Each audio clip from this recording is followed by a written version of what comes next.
Hey, this is Old Gaming Guru. I'm going to do today's video on PoE 2. I was going to do a video on Fallout. I am actually getting ready to cycle down my current character in Fallout, but I just thought, I was playing the game today and I was fighting a boss that should have been well within my reach and just got one-shotted today. So I thought, I'm going to make a video on PoE 2.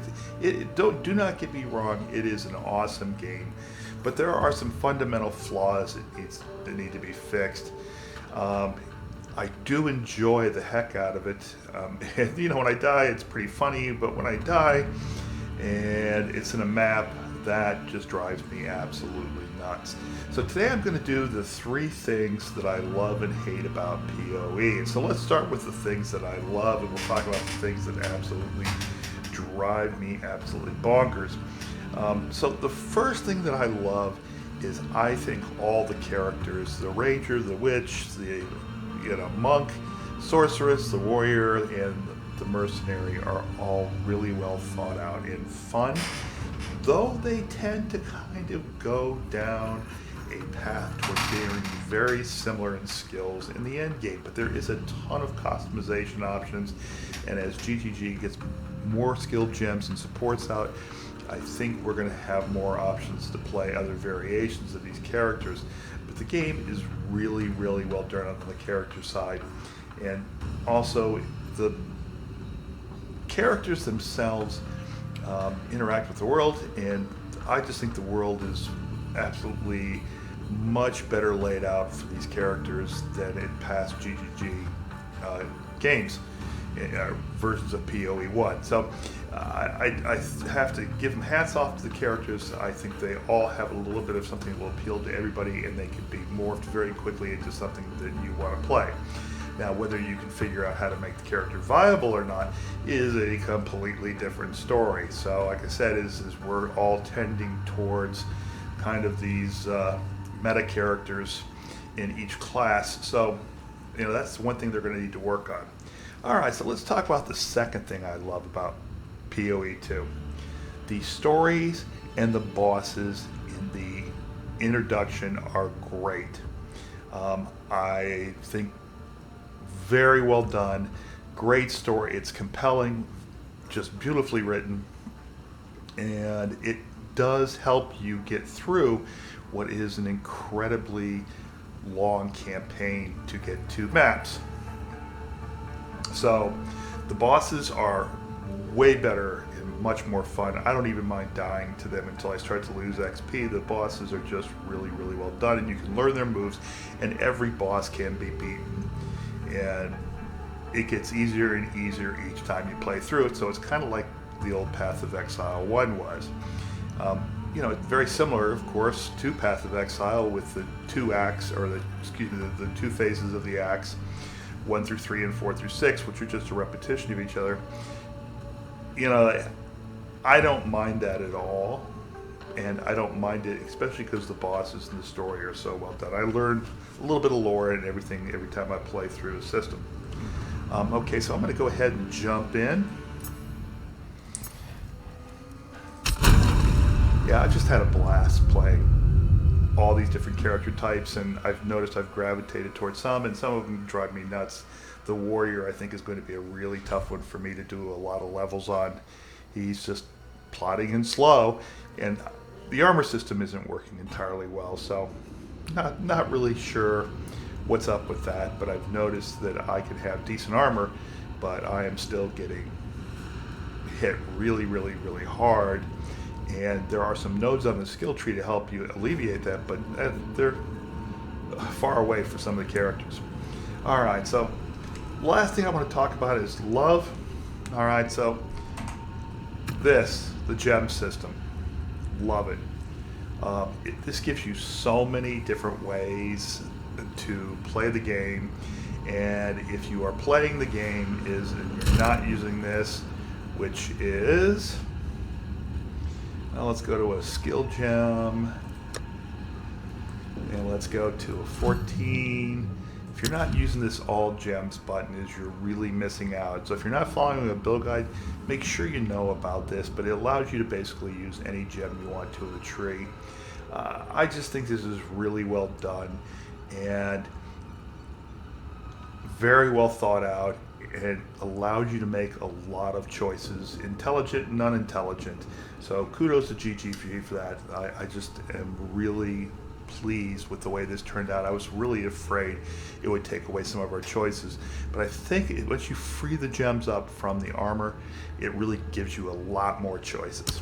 Okay, so now let's talk about the 3 things that I hate. Number 1 is your defenses. Right now, they appear to be crippled. I'm just gonna say my experience is here is my monk.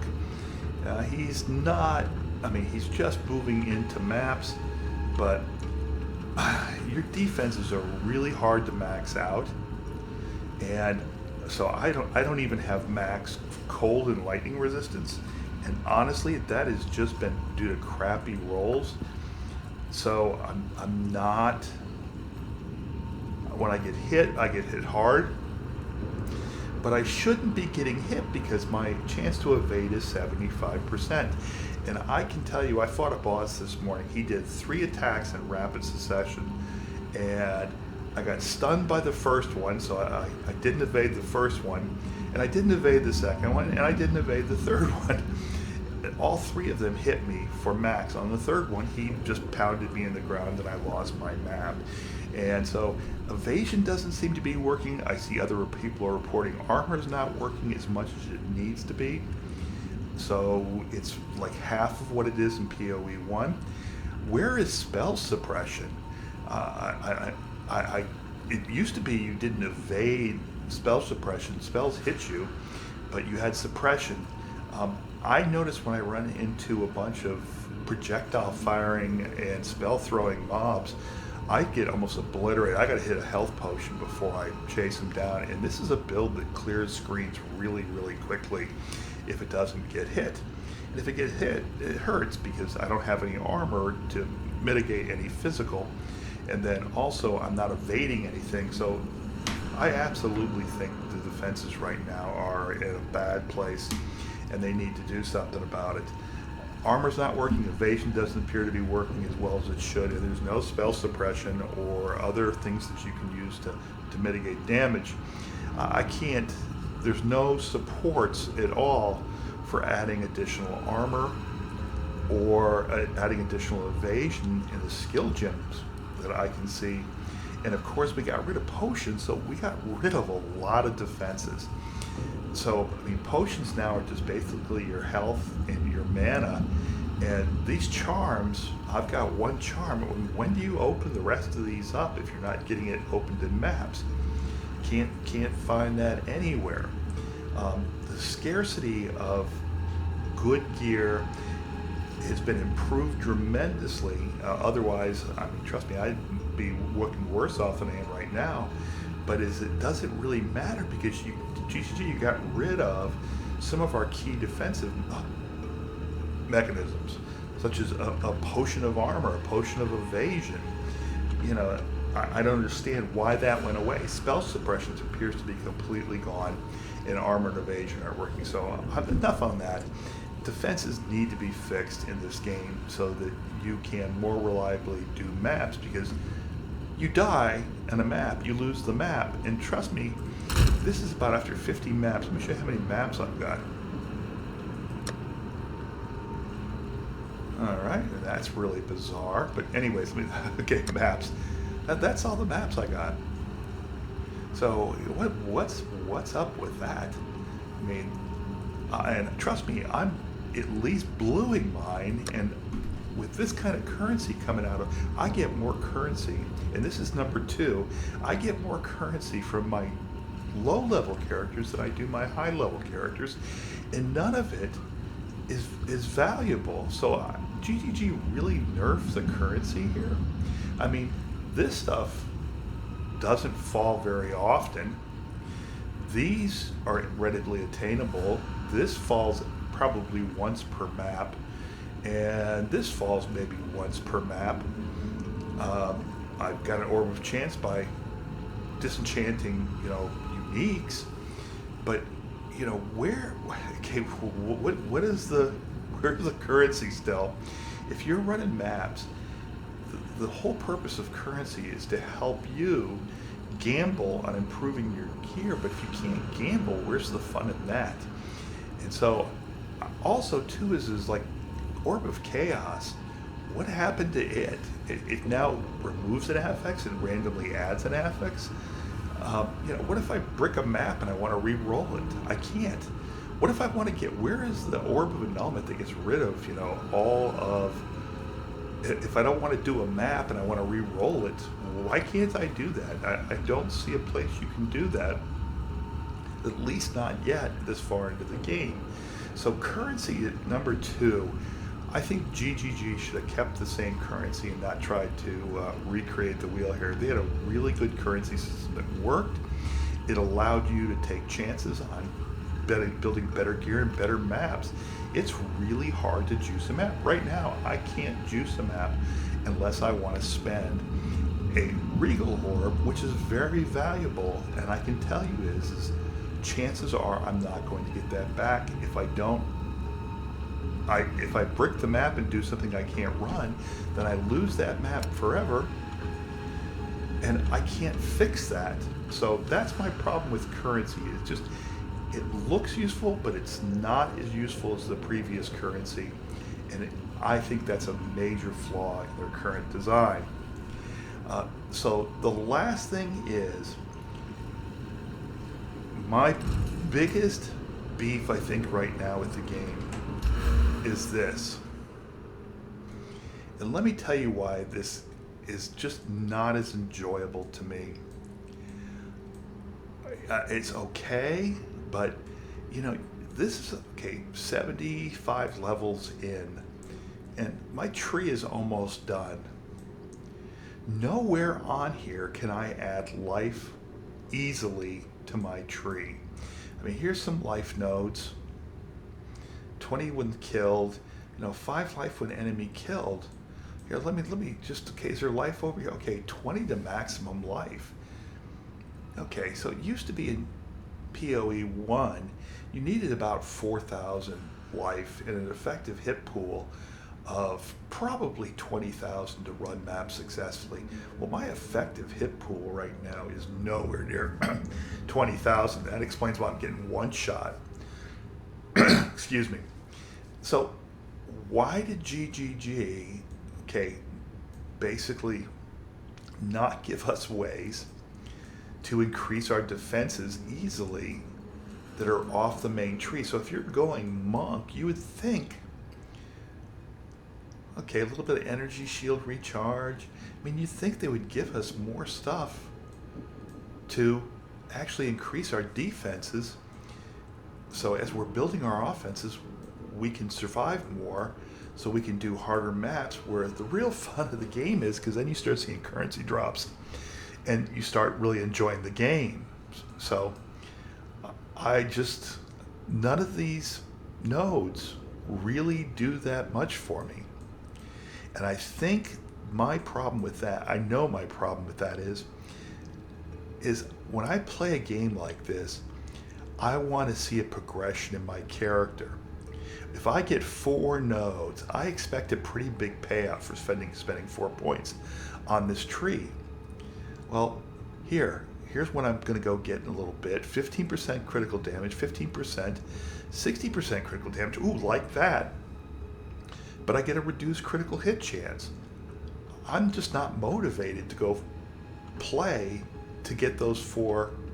I mean, it used to be I played, I was like, I got to get this. I got to get this.